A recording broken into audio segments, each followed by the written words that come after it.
All right, welcome back. The public square online shrinking every day. Conservatives being phased out of society thanks to the efforts of big tech. And our next guest is no stranger to the censorship. Tom Fitton is the president of Judicial, an organization that promotes government transparency through the Freedom of Information Act. Tom, good to talk with you again. Hey, good to be with you again. Thanks. Yeah, I noticed your last retweet was January 8th. That's been a while. What happened to you? Well, Twitter has locked me out. I posted a simple tweet: hydroxychloroquine is a safe drug, which is extremely accurate. And Twitter had already found that exact language to be not in violation of its rules.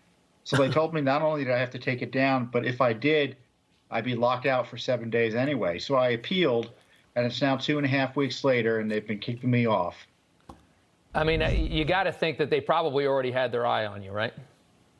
Oh, sure. We got a target on our back, and my tweets have been suppressed and censored and said to be disputed. What Twitter's doing and what these other companies are doing is they're intervening on the side of public policy discussions and discussions of great controversy and saying one side's not appropriate and will be censored. And they're pretending it's for other reasons. And when you do something as a business for one reason while telling the public and your investors you're doing it for another, in my view, you're engaging in business fraud, and the Securities Exchange Commission, the Federal Trade Commission, and state attorney generals should be on this. But, once again, President Trump's been deleted. Judicial Watch is being suppressed. We're a government watchdog group, and private companies working hand in glove with politicians who don't like us are targeting and suppressing not only, obviously, Judicial Watch, but a lot of folks you don't hear about. We've had hundreds of thousands of names purged from our followers on Twitter. YouTube has told us if we post material that suggests that the election was materially impacted by either fraud or error, they would take our videos down. So this is beyond comprehension that this is allowed to take place as a matter of law. And I'm hoping either litigation or legislation fixes it. It's kind of like an oligarchy, isn't it? I mean, you have all of these really, really powerful people that have these major corporations, and they're in some ways in bed with the government that has the control, which is the Democrats right now. It's interesting to see this happen in the United States, isn't it? It is. And of course, the left isn't satisfied with the current suppression. I call it the Great Suppression. They want to expand it. They're targeting Newsmax, they're targeting OANN, they're targeting Fox. They're targeting conservative talk radio. They want to deplatform, essentially outlaw the political opposition to big government and big left socialism. Yeah, absolutely. Well, Twitter has this new crowdsourced fact-checking project called Birdwatch, allowing users to flag what they believe are misleading or false tweets, and probably tweets they just don't like. What's your evaluation of this attempt by Twitter to kind of control and have people kind of ratting each other out?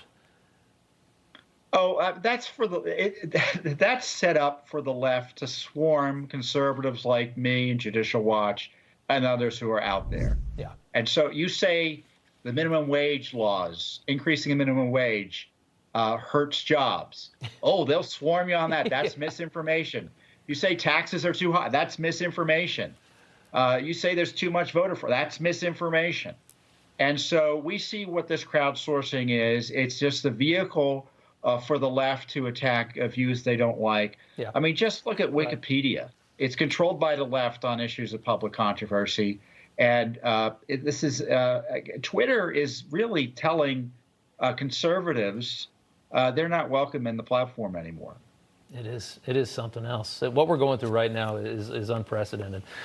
You look at this, I mean, it's a private company, which I've always been a big supporter of anything private. You don't want to tell these people what they have to do. You don't want regulations and stuff. But now they're so in bed with one political party, it changes everything, doesn't it? What do you think the solution is here?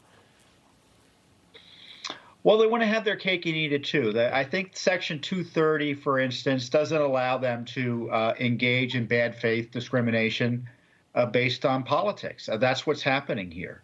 So I think Section 230 needs to be interpreted appropriately, and to the degree the courts aren't willing to do it, Congress should clarify that Section 230 is designed to allow a platform like Twitter to take down a tweet advocating terrorism, but not take down a tweet advocating lower taxes without being subject to the liabilities and responsibilities that other publishers would be. Yeah. They're pretending they're not publishers while acting as publishers when they start editing tweets, labeling them, allowing others to come in and mess with them, as with this new plan here. You're right.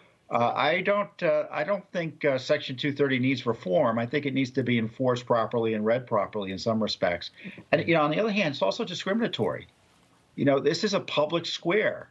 Is it a public accommodation? Some courts have ruled the internet is, and you can't discriminate, for instance, in the District of Columbia, against someone based on their political affiliation in public accommodation. So right.